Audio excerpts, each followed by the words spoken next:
Hello composers! Welcome to my channel. Hello composers, so happy to have you here with me on this new venture. This is something I've been waiting to do for such a long time. It's crazy. I had this idea for this channel months ago, but was kind of waiting till Make Music Income got up over 1,000 subscribers to see if that was going to work. And guess what? It's working.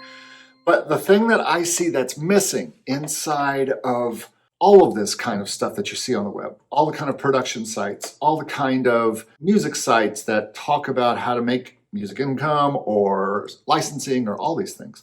The thing that I see that's missing is composing. No one is talking about the actual X's and O's, the actual notes that you are picking and choosing. And I used to always think when I studied music history that it was dumb to do music and talk about it. In other words, why?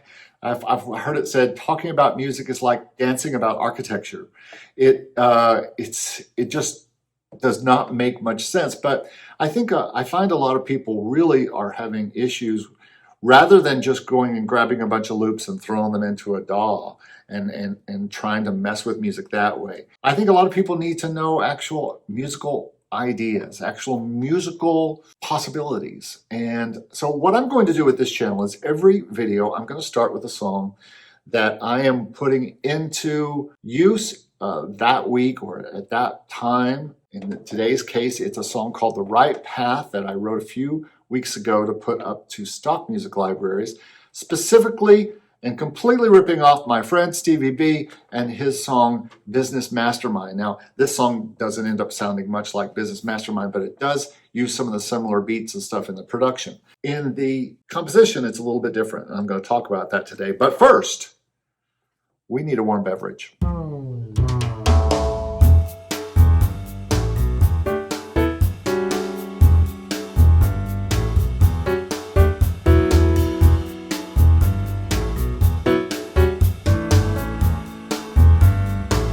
Believer, my friends, that you really can't do anything seriously in music without a warm beverage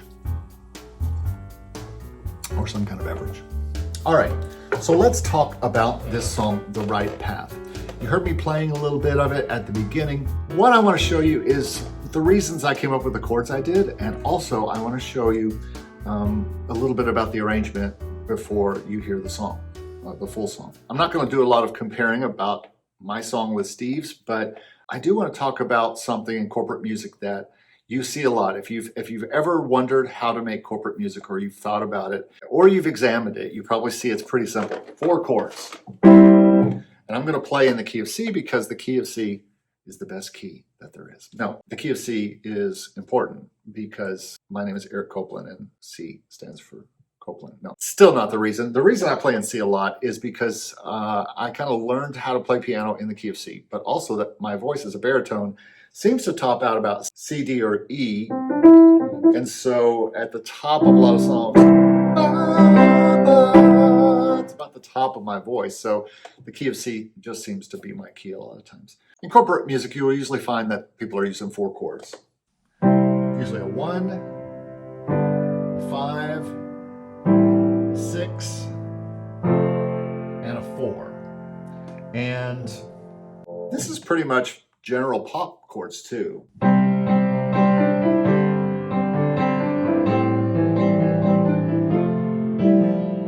There are videos out where they just follow this progression and show you a million songs that were written with that progression.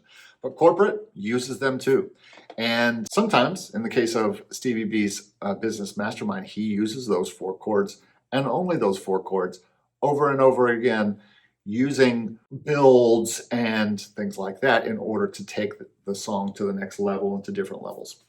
So what I want to do is just show you a little bit of what I did instead. I couldn't imagine doing a song for 2.5 minutes with 4 chords, and I can and have before. I just decided not to. So what I did with this song is expand it out to 8 chords.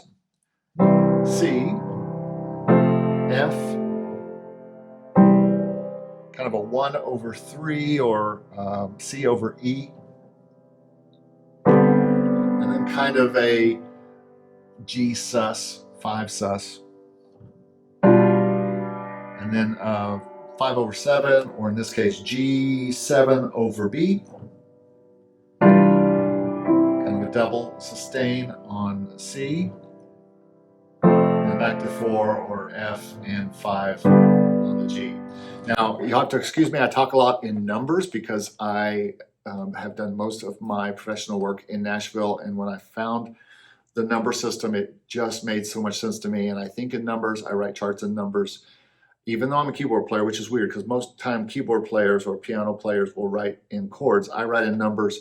So if you hear me say 1, you're going to learn on this channel about the number system and how 1, 2, 3, 4, 5, 6, 7 is how we think of things. And in general, it works great. And you can use a number system in any key. It's the same. And so it's kind of a nice way to write charts. And the reason it's so used in Nashville is because when they would start a song in C, let's say, and they would say 1 was C. But if someone said, boy, this song is way too high, can we do it in B flat? Well, it was easy for guitar players to just put a capo on or do whatever and go to another key, or just think in B flat and play 1 as B flat. And so that's just the way that I think of things. So you'll just have to remember that as we go forward on this channel. So talking about corporate music, that's about all there is musically. I mean, it's just a matter of how I kind of came up with the rest of the arrangement and how I play through it. Now, unlike other people, I do not usually do a lot of looping. In other words, I don't just make a loop and then copy that loop and then just take stuff out and add stuff back in. I am more of a play the whole song down player. And so with this particular song, what I did was start with the piano. And as you'll see, I started with a keyscape, a piano patch, and I just played that progression, and it became more and more involved as I played, not a lot involved, because again, we're talking corporate music, music that goes behind a nice business meeting, a nice video where you don't want a lot of stuff bugging you. You need a lot of ear candy, you need a lot of electric guitar type stuff, you need whooshes in and out. I did a whole paper for my master thesis, you could call it, I guess, on the ubiquitous nature of corporate music in stock music or something like that. I'll show you the cover here. But that was what I submitted for my final thesis, and it got an A. So a lot of people had never even heard of corporate music, but it was all based on the Audio Jungle top 10 songs in corporate at that time. So I know a little bit about corporate music, even though I don't produce a lot of it, just because I don't find it super interesting. But I wanted to do that, and I'm trying to do things this year. You may have heard me talk about on my other channel, I'll Make Music Income, in my yearly video here, where I talk a lot about this year I'm going to really focus on things that make money instead of just experiment by throwing everything in like I did last year. So this year, it's all about writing and composing things that I think will work well for stock music when I put that time into stock music, which is going to be a little less time, as I am writing also a lot for sync licensing and exclusive libraries and clients and all that kind of stuff. So let's go now to the computer and I'll walk you through the song a little bit and some of the arrangement choices I made. Okay, so here is the session for the right path, and let me just walk you through what I'm using on this song. A lot of these were printed, so I don't have the MIDI channels up right now. But I just want to tell you about what each one was. So we have piano, we have, it was a keyscape piano, and then we have the pad, which was a Omnisphere pad, I believe. And then we have guitar 1 and 2, and these are from the Native Instruments electric guitar library that I got with my trusty Native Instruments S61 here. Turn that on. Always looks better when you have the lights on your keyboard. All right, and then I have the bass from Trillion, as you can see that bounce here. I have something called Sparkles, which I think came from Omnisphere. And then I have drums, which were from Easy Drummer. And then I have lots of different Stylus loops. Stylus is a Spectrasonics program. I used the stock orchestral kit from Logic for my cymbal rolls, as I often do. For the strings, one, I used Intimate Strings by Native Instruments, and for strings 2, I used Session Strings by Native Instruments, and I thought those two combined for some nice string sounds. This particular control piece is the free orchestra that I used for the short strings sounds.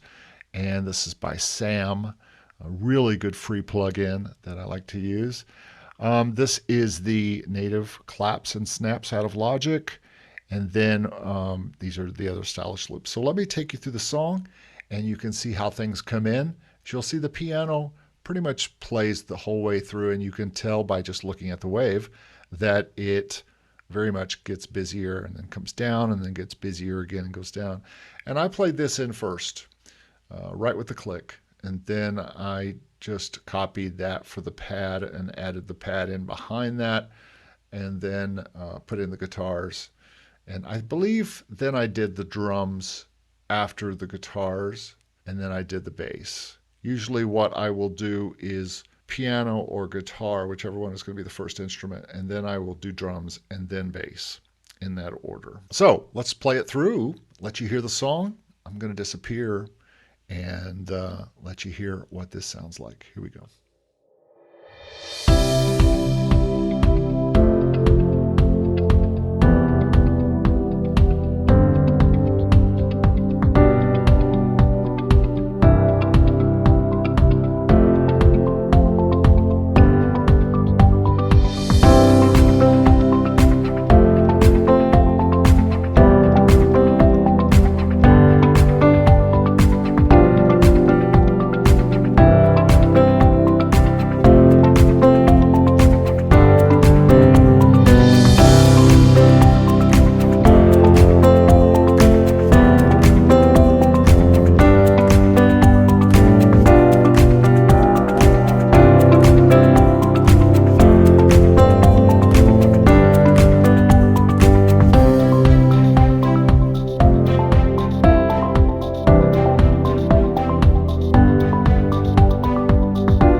I hope you liked this video. I hope it's been somewhat interesting to you. Let me know. I really have no idea about what you're going to think of this kind of content, but let me know below if you like it and what you think of it and how I could do it better. Also, let me know other things you'd like me to talk about as far as styles of composition, about theory type things that might help you.